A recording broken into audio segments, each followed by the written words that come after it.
Hola amigos, it's your favorite bard, the Midnight One. Welcome to the first ever episode of Replay Theater, the show where I showcase my favorite replays for the week.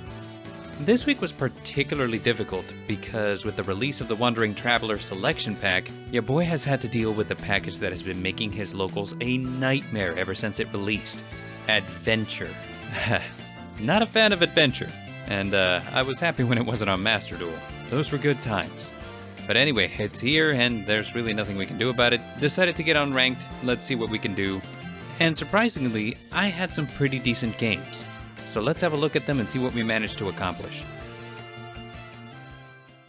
So this first duel was against a guy named Feezes, and ya boy made a couple of choices that I found to be a little questionable. Not really sure what he was thinking, maybe he's new to the deck that he's playing, we'll see. I start off by playing Marincess Pascalis, trying to activate the effect and special summon from my hand, and he goes ahead and uses the Infinite Impermanence to stop it.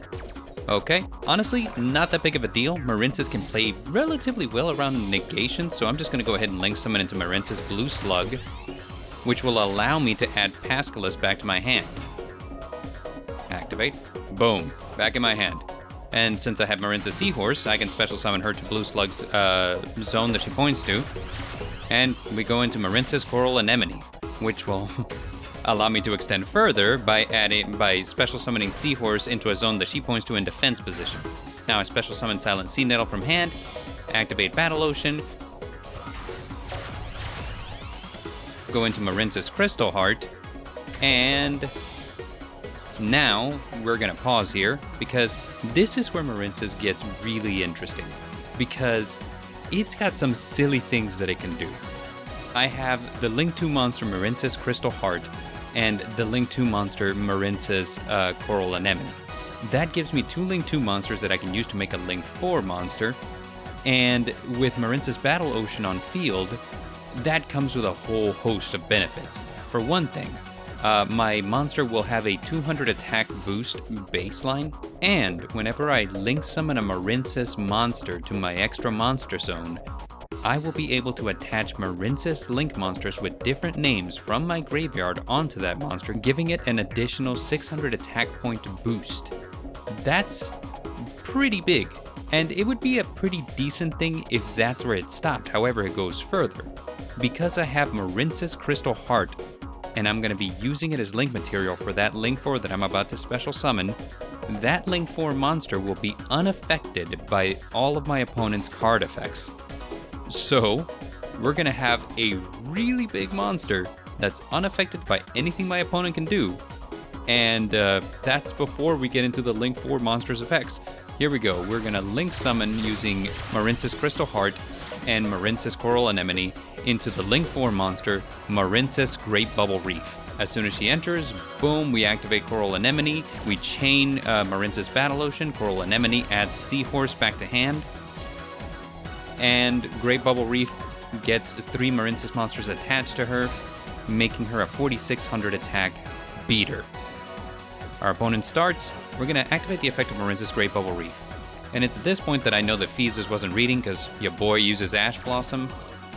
Okay, not worried. I draw my card. And then he pulls this move right here that is probably the best thing he could have done. Lightning Storm, all of my back row's gone, but using Coral Anemone, I grab back my Battle Ocean. He summons the Ashuna, and now I know that we're dealing with Swordsoul, which is a little nerve-wracking, I'm not gonna lie.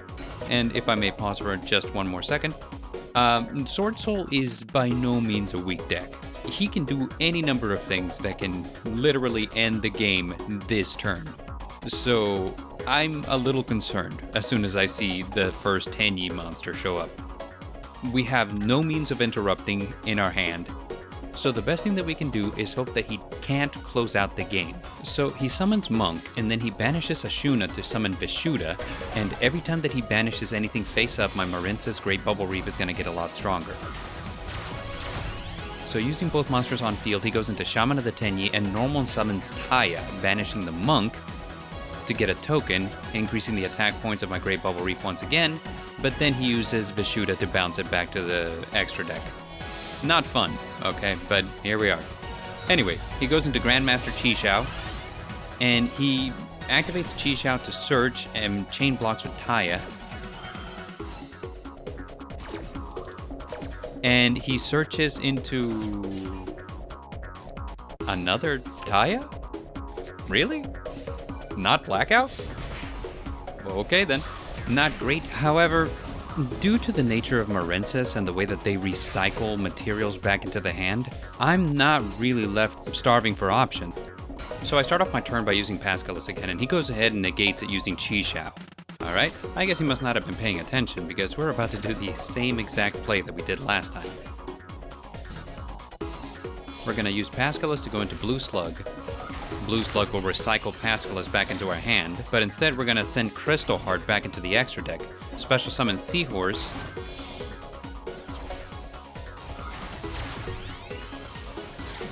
Go into Sea Angel, use Sea Angel to grab ourselves another Battle Ocean just in case. And now we're going to Link Summon into Marincess Coral Anemone.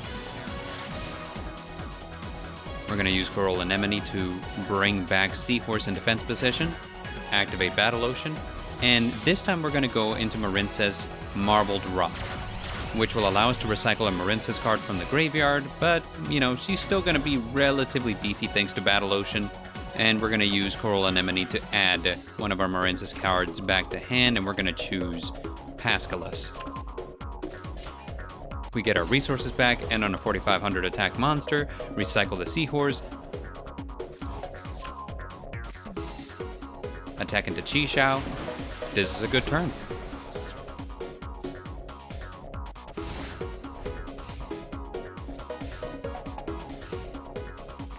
Our opponent says that he's not quite done with Chi-Xiao yet because he uses Monster Reborn and gets him back.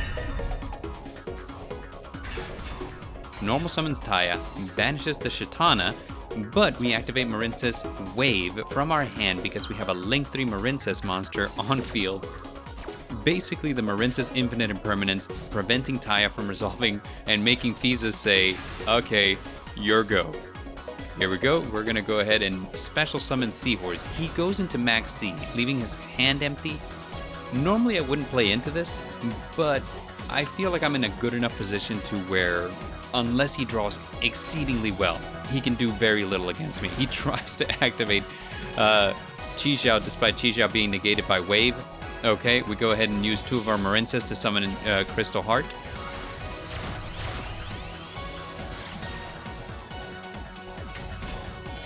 And then using Crystal Heart and Marble Rock, we go into Great Bubble Reef.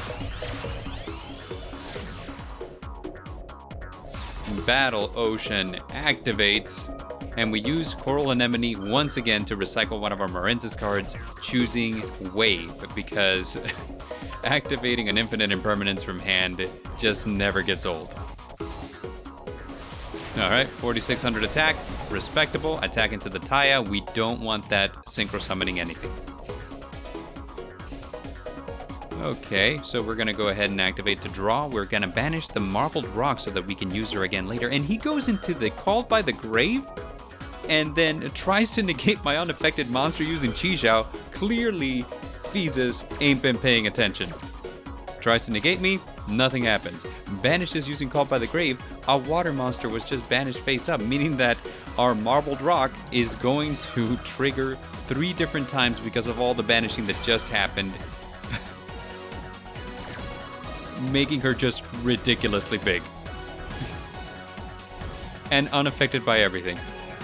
Alright, he goes ahead and uses the Pot of Desires, I guess trying to get something, and this makes me nervous because he places a card face down on the field, which could be the Blackout, and if the Blackout hits our Battle Ocean, it could be a bad thing. However, we do have another one in hand.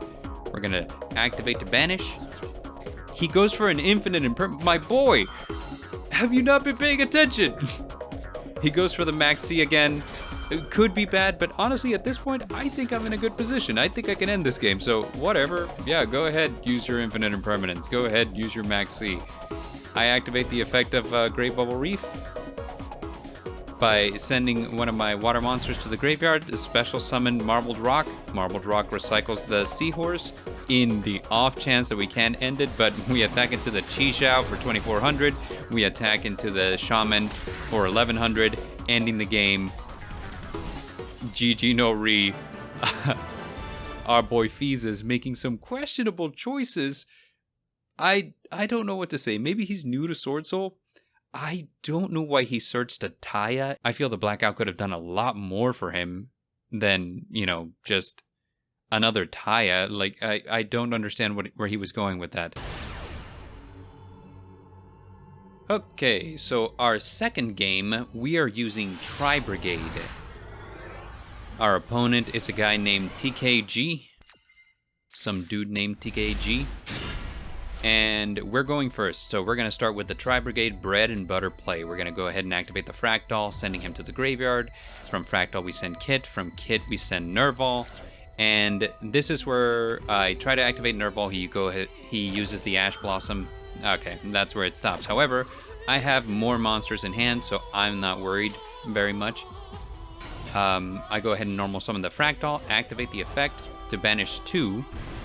Special summon Farigite, activate Farigite, special summon the Nerval, link summon using Fractal and Farigite to go into Bearbrum, and then using Nerval, we're going to go ahead and link summon one more time, but not before we fix our hand with Farigite, sending back the Lightning Storm. Alright, banish 2 Fractals and get double Dragon Lords, and then we link summon using Bearbrum and Nerval to go into our Tri-Brigade Rugal the Silver Sheller. Activate Bearbrum to grab ourselves the Tri-Brigade Revolt, and we're going to go ahead and put back our Zodiac, setting the Revolt and passing turn. And my opponent's first move is to activate Water Enchantress in the hand. But I have everything I need on my field right now. TKG goes ahead and plays the Rite of Aramesir, summoning the Adventure token, and putting Fateful Adventure on the field. I'm going to go ahead and activate Tri-Brigade Revolt and use double Dragon Lords to kick it off the field to bounce the token. Now Revolt's still on Chain Link 1, so it's going to resolve, putting 4 Tri-Brigade monsters on field, and I'm just going to banish all of them to get my Shirag. However, I will not be activating the effect of Shirag just yet. He's going to go ahead and activate the effect of his Fateful Adventure, but I'm going to go ahead and use my Tri-Brigade effects also, drawing a card off of the Nerval, and then sending a card off of the Kit. We're going to go ahead and grab ourselves a Kit, and we're going to send a Karas into the graveyard. Fateful Adventure will get him the Draco back, and then he'll activate it again to grab himself the Griffin Rider, and to throw something into the graveyard, and it's Phantom Knights. Of course it's Phantom Knights. Whenever you see Adventure and there's going to be Phantom Knights. Oh well. So he uses Ancient Cloaked, he puts a couple of Phantom Knights on field, and he goes ahead and XC summons into the Phantom Knights of Breaksword. Now I'm going to pause here again, because my moves here are, in retrospect, maybe weren't the best. However, I feel like I'm justified in saying that I see a Phantom Knights monster, he can activate it to pop something on the field, but moreover, this is one of those things where if I let this Xyz monster live, he can attack into my double Dragon Lords and, you know, destroy it, and then he can go into main phase 2 and special summon Zeus on top of it, which will be a lot more difficult to deal with than anything else that I can think of at this moment. So I'm going to go ahead and activate the effect of Rugal, special summoning Nerval onto the field, triggering the effect of Shirag to banish the Breaksword. It puts Phantom Knights in the grave, and Phantom Knights are really annoying in that they'll keep adding stuff. So he's going to set something, which is going to be the Shade Brigandine. He's going to special summon the Wandering Griffin Rider, activate the Shade Brigandine, link summon into a Link Spider. Now he has 2 effect monsters, and I think we all know where this is going. 2 effect monsters, link summon into a Verte Anaconda, pay 2,000 life points, and there goes the Fusion Destiny, sends the Dasher and the Celestial, and here's your boy DPE. A card that I don't think is bad in Heroes decks, but I hate it when it shows up in literally everything else. He attacks into double Dragon Lords, then activates DPE to pop my Shirag and himself. Turn chains. I draw into Max C and decide DPE is coming back anyway, so might as well chuck this Max C and get ourselves a draw off of it. So boom, DPE, I get a draw, it's Fire Formation Tenyi. Not bad. We activate Fire Formation Tenyi, grab ourselves our Zodiac Thoroughblade, and pause here. So I normal summon Nerval, and the reason why is because, and this is where replays don't really do justice because it's one thing after another, but these duels actually take quite a bit of time because both players are actively thinking.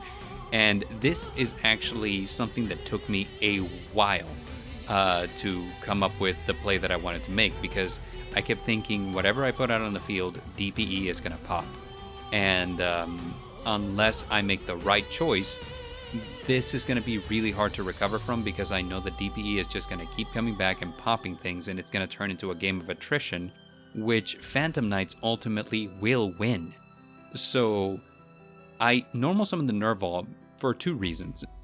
Number one, it can use the Tri-Brigade effect to banish things from the graveyard and special summon a monster onto the field, a link monster with a link rating equal to the number of monsters that I banished. Okay. However, if he decides to pop the Nerval, Nerval's effect will trigger in graveyard, allowing me to add a Karas to hand, and Karas will be able to special summon himself, and I'll be able to try again. So even though I was a little concerned for a second, I wasn't sure if I wanted to summon the Kit, or if I wanted to summon the Nerval, or to try to go Thoroughblade. Honestly, Nerval to me was the smartest choice that I could make.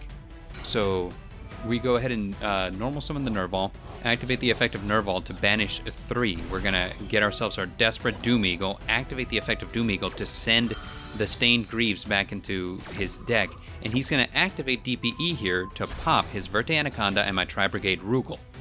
Okay, whatever. His Phantom Knight goes back into the deck. Rugal lowers his attack points. I use Nerval and Desperate Doom Eagle to go into Access Code Talker, and I kind of mess up my links, my chains here, because what I do is I activate Access Code Talker first and Nerval second. That should have been backwards. That way they wouldn't have been able to respond. However, I got lucky that he didn't have anything that he could respond with, so we just end up with a good Access Code Talker. We're going to activate his effect to banish Double Dragon Lords, pop the DPE, putting ourselves at 53. But because our Nerval went to the graveyard, we got ourselves our Karas, use Karas to send Kit, send Nerval, and then banish 4 to go into our Tri-Brigade Shirag, the Ominous Omen, putting us in a perfect place to finish the game this turn. GG, Adventure. I'm not a fan.